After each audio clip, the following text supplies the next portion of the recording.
All right, before I jump in, I just want to apologize for the background.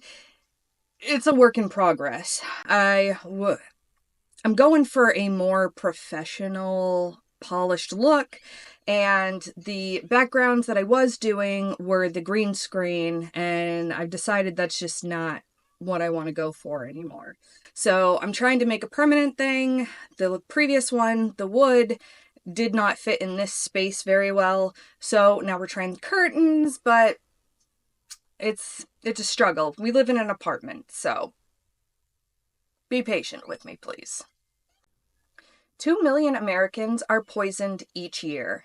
Most poisonings are caused by taking too much over-the-counter medications. More than half are children under the age of 6. But it's not exactly what we're here to talk about today. Today, we are going to look at the poisons, the kind popularly chosen by those who use them intentionally, whether on themselves or others for nefarious purposes. Hi, my name is Shelby, and this is Merrily Morbid, the channel where we explore all things that are at least a little bit dark, from deadly diseases to natural disasters, from true crime to man-made catastrophes. Today, we are going to be looking at arsenic, cyanide, thallium, and strychnine. So if that's your kind of thing, come along and let's get morbid.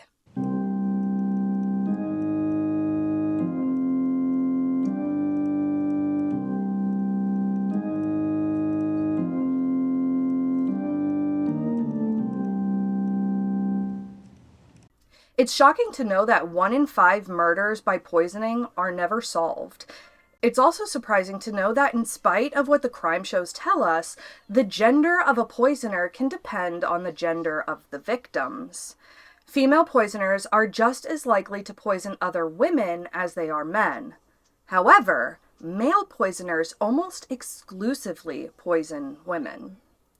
Another crazy thing to know about poisoners is that they're more likely to work in the healthcare field than any other. So much for do no harm. But it's not surprising when you're hearing all these stories about nurses killing their patients. Luckily or unluckily, depending on your circumstances, poisoners are most likely to kill those close to them. So your mother, father, sibling, spouse. But that's enough talk about poisoners. Today, we're here to talk about the stars of the show, the poisons. First up, we have the myth, the legend. Favorite poison of the Borgias, arsenic. We've all heard the name, but what else do we know about it? Well, as you probably learned in school, arsenic is an element, and it's in everything. It's in the air, in the water, earth, plants, animals, and yes, you have arsenic in you right now. But it's the amount that makes the difference. Arsenic's availability is one of the main reasons that it's been a popular poison through history. It has no color, taste, or odor, which makes it very easy to disguise in the food and drinks of unsuspecting victims. Those who were poisoned often didn't know it either, since the symptoms of arsenic poisoning are similar to food poisoning and other common ailments. Symptoms can include abdominal pain, nausea, vomiting, diarrhea, coughing, chest pain, shortness of breath, an abnormal heart rhythm, low blood pressure, feeling pins and needles. And the strange thing is that they can have breath that smells like garlic. Arsenic is pretty effective, and one large dose can kill in 1 to 4 days. But if a poisoner had patience, they could inflict a longer death by giving small amounts regularly. It could take years, but long-term exposure could lead to the following: darkening of the skin, warts, hard patches of skin on the hands and feet, persistent sore throat, constant issues with the digestive system, and a very famous sign called Mees lines, which are the white lines on a person's nails. So how does arsenic kill? Well, it's important to know that it's below phosphorus on the periodic table of elements. Elements within a column share chemical properties. They behave similarly in the body. So arsenic behaves the same way in the body as the necessary phosphorus. Well, except for the fact that it's deadly. The body essentially treats the arsenic like it's phosphorus, and when the body tries to use it, it basically gets stuck and prevents phosphorus from doing its job. The body then isn't able to convert stored energy. This leads to organ damage and, as you could probably guess, death. If a person manages to make it to the hospital and arsenic poisoning is suspected, tests can be done. For recent exposure, the urine can be tested. If long exposure is suspected, then the blood, hair, and nails can be tested and will show exposure for the previous 6 to 12 months. Once arsenic poisoning is confirmed, treatment begins. And of course, treatment depends on the type of exposure and severity. It could mean anything from removal of contaminated clothing and a shower to having your bowels flushed to something called chelation therapy. That is a treatment where somebody is administered a medication through an IV. That medication contains agents that bind with the arsenic and allows the body to get rid of it through the urine. But here's the 1-2 punch of arsenic. If you manage to survive the poisoning, you may still die, since arsenic poisoning can lead to the development of various diseases, but specifically cancer. Arsenic is a known carcinogen, and those exposed to it can go on to develop deadly cancers that take their lives. Today, those who experience arsenic poisoning usually are exposed through contaminated drinking water, especially in the US, with people who have well water. So here's your friendly reminder to get your well water checked. Alright, now it's time for the notable facts. You know, I originally labeled this section as the fun fact section, but then I decided it was weird. Anyway, arsenic was even more present in the lives of those living in Victorian England. Those people loved themselves some gaudy green wallpaper. But unfortunately for them, they didn't know that the color was as bright as it was because it had a very special ingredient in it. Arsenic! Come on down. It's impossible to know how many died because of the arsenic covering their walls. South of England and France, arsenic made history in 1840 when it was identified through the brand new crime-fighting method called toxicology. They were able to use toxicology to prove that Marie Lafarge killed her husband. They proved that the sugar that she kept in the kitchen was actually arsenic. If you want to know about that case, I have a video where I talk about all the firsts in the history of forensics, but be warned, that particular video is better to be listened to than watched. It was one of my first videos, and it's a bit wonky. I haven't gotten around to updating it. Anyway, so 50 years after Marie Lafarge was convicted of killing her husband, Charles Francis Hall, an American Arctic explorer, died from arsenic poisoning during leading an expedition to being the first to reach the North Pole. He was believed to have died of a stroke until his body was tested decades later and showed a crazy amount of arsenic in his body. It's not known who poisoned him, but he was not very popular with the people on his expedition team. But I am surprised that they haven't made a movie about the murder. Murder in the Arctic. I mean, come on. Alright, when you think of spies and poison, what comes to mind? If you were thinking cyanide, we're on the same page. During my research, I learned that spies didn't actually usually resort to cyanide when interrogated. And often, they didn't actually even carry cyanide pills. But you know who actually did use cyanide? The over 900 people at the Jonestown Massacre who took their own lives on the orders of the cult leader, Jim Jones. Cyanide was also used in the 1980 Chicago Tylenol murders. Check out my video on the top unsolved mass murders to learn about that one. It is one of the most famous unsolved mass murder cases, which killed 7 people who unknowingly took Tylenol, which had been laced with cyanide. And most tragically, it was the preferred weapon used by the Nazis against the Jews in Europe. Called Zyklon B, it was one of the 2 chemicals used to murder 2.7 million Jews during the Holocaust at several death camps, the other being carbon monoxide. Now, cyanide isn't just one chemical. It is a group of chemicals, and they include hydrogen cyanide, also known as prussic acid, potassium cyanide, and sodium cyanide.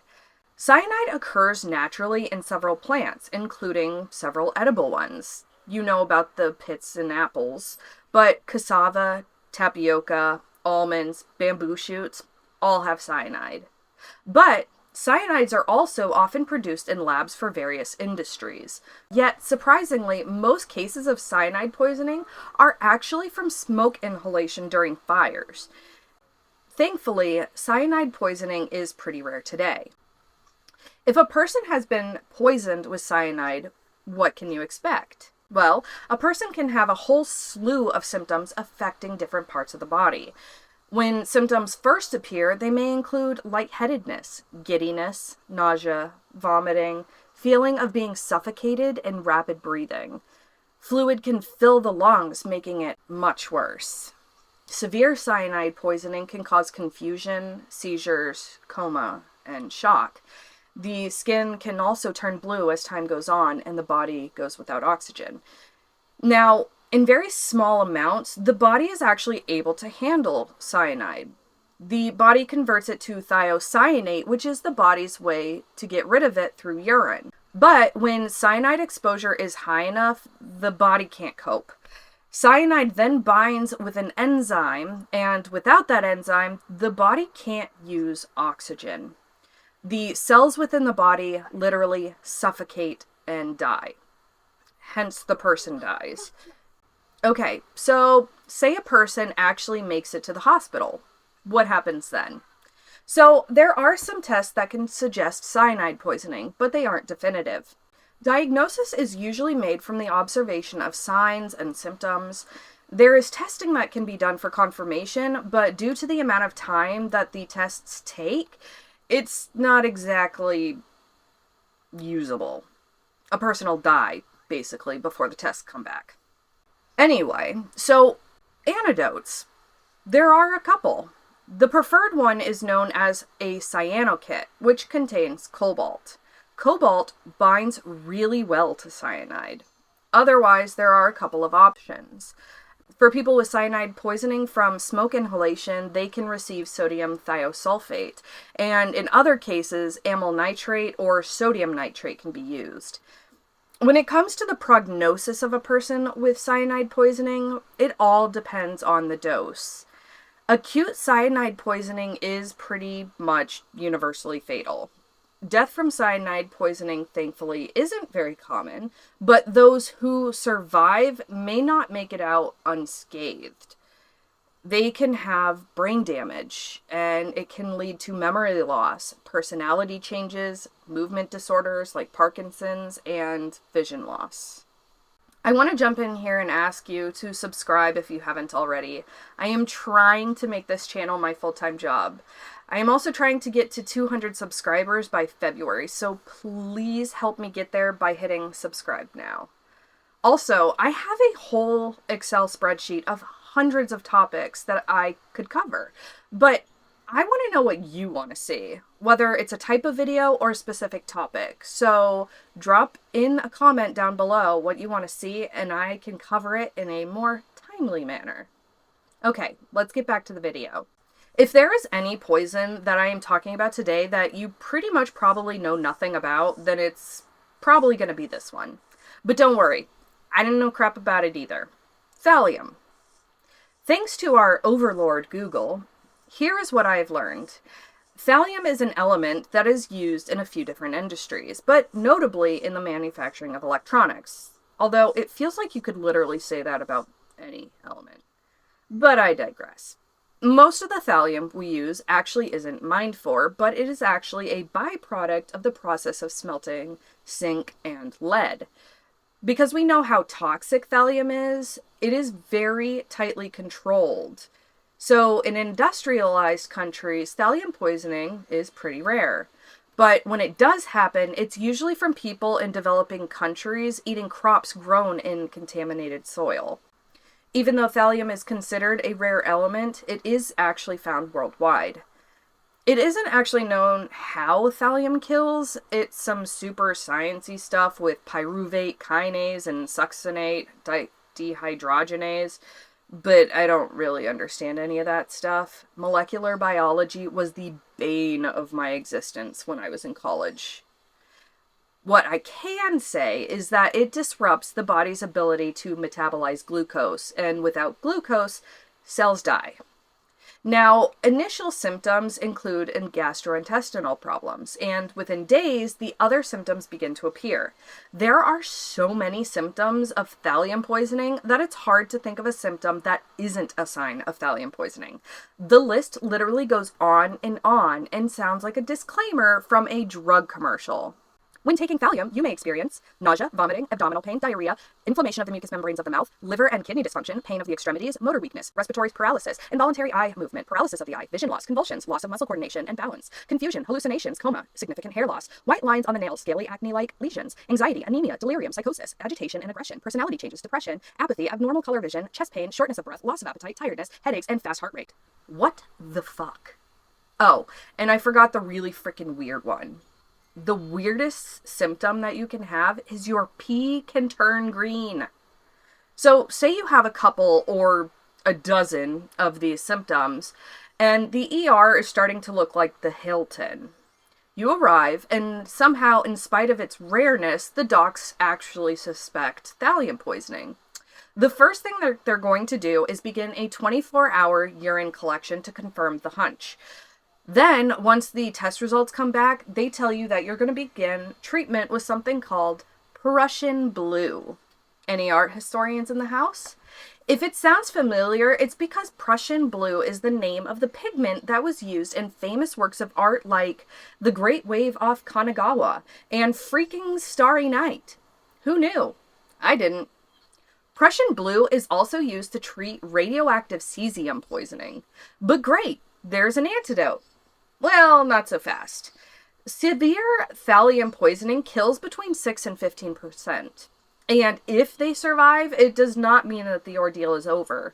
Quote, survivors can go on to develop movement disorders, lose the ability to walk, develop mood and thought disorders, and suffer from brain damage. The most famous victim today is probably Zhu Ling. In 1994, she was a 21-year-old chemistry student at the very prestigious Tsinghua University in Beijing when she began feeling sick, very sick, complaining of stomach problems. Within weeks, she had lost all of her hair, and almost a month to the day after her first symptoms, she was hospitalized and remained there for a month. Just a couple months after being discharged, she was re-hospitalized, where they finally realized she had thallium poisoning. In spite of beginning treatment, she eventually ended up in a coma, and later on a ventilator, but her doctors refused to give up. After 5 months in a coma, she finally woke up, but she'd never be the same again. She had lost her eyesight and suffered from severe brain damage. She went on to be regularly hospitalized yearly until her final hospitalization in 2023. She died at only 50 years old. The prime suspect was one of her roommates, but her family had connections to the Chinese government, so they were never able to get enough evidence to arrest her. So, to this day, 30 years later, her poisoning case has never been solved. And now we have arrived at the last poison that we're going to talk about in this video. And in my opinion, it is the most terrifying of the bunch. Even if you don't know about it, you do know the name. Strychnine is a natural chemical extracted from a few different trees, but most notably the one called the strychnine tree, which are found in places like India and Southeast Asia. Strychnine used to be a pretty popular rodent killer up there with arsenic, but as with all the best poisons, gotta lock it down. The crazy thing is, strychnine is around, you just have to know where to look. Fentanyl isn't the only thing hanging out in street drugs. Amphetamines, heroin, and cocaine have all been known to be laced with strychnine. If you weren't going to do street drugs before, I bet you won't now. Fentanyl, though deadly, lets the victim pass out and drift away. Death from strychnine isn't nearly as kind. Strychnine causes extremely painful, full-body muscle contractions, spasms, and cramping. It can cause stiffness and respiratory failure. You think that's bad? It's like strychnine wants you to know that you're gonna die. At least with a lot of other poisons, you become delirious. You aren't fully aware of what's happening. With strychnine, it actually causes an increase in your awareness. If fentanyl is sick, then strychnine is a freaking psychopath. Let me tell you how it works. So the muscles work like on-off switches. The central nervous system tells the muscles to contract and to relax. When strychnine gets into the body, it affects the nerve's ability to tell the muscles to relax. The problem is with the lungs. The lungs are controlled by the diaphragm, which is a muscle. When the diaphragm stops contracting and relaxing, you get respiratory failure. Or your muscles just get so tired that your body is literally too exhausted to breathe, and you die of exhaustion. Either way, you die. If you actually manage to make it to a hospital, here's what you can expect. Because of how quickly strychnine kills, there are no diagnostic tests. Diagnosis is based on symptomatology and knowing that a person has been exposed to strychnine.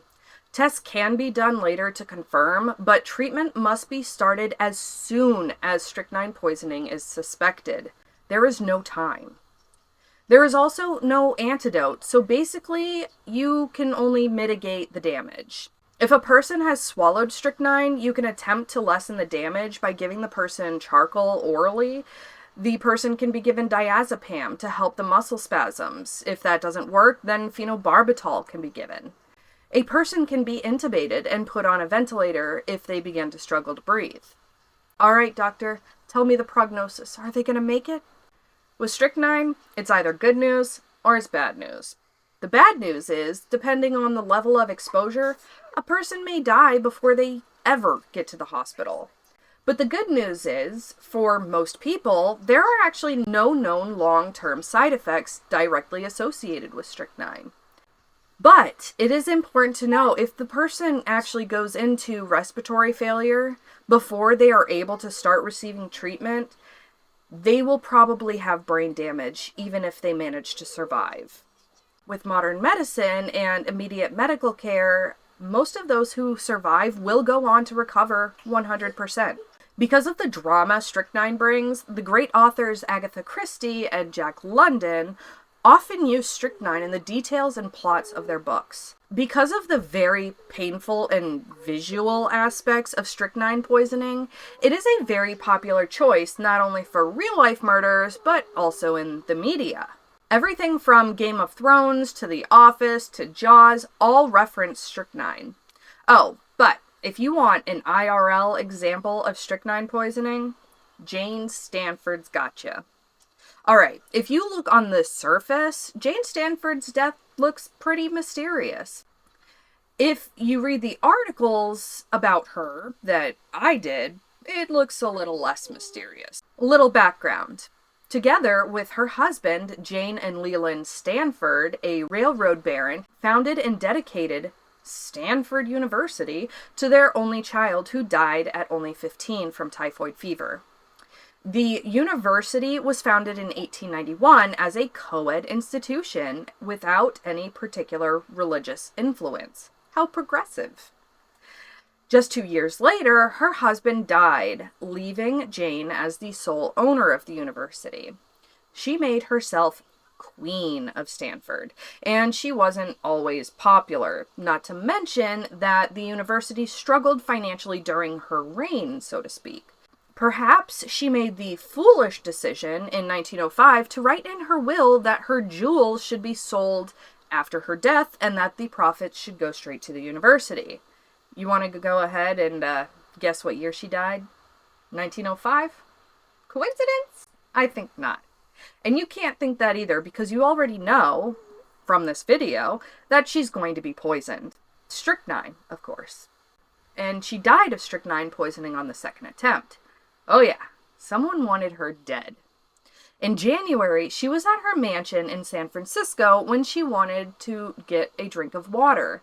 She had some water shipped all the way from Maine because even her water was bougie. Anyway, someone had slipped strychnine into it, and just a sip was enough for her to know that something was up. She was lucky to survive that attempt and decided to make a change. She didn't feel safe at all in California anymore and decided to head to Japan, but decided to stop in Hawaii first. Just over a month after the first poisoning attempt, Jane Stanford asked her secretary to get her something to settle her upset stomach.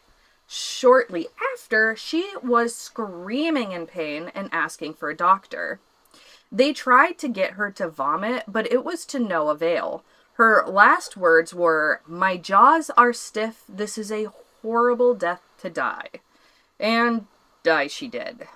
Worried about what would happen to the university, Jane Stanford's untimely death was attempted to be covered up, and no one was ever arrested for her murder, leaving it officially unsolved to this day. And that's it for today. If you like this video, please like, comment, subscribe. Please, it all helps the algorithm. Please help me. To vote on an upcoming video topic, see the community tab, and I'll see you in the next video.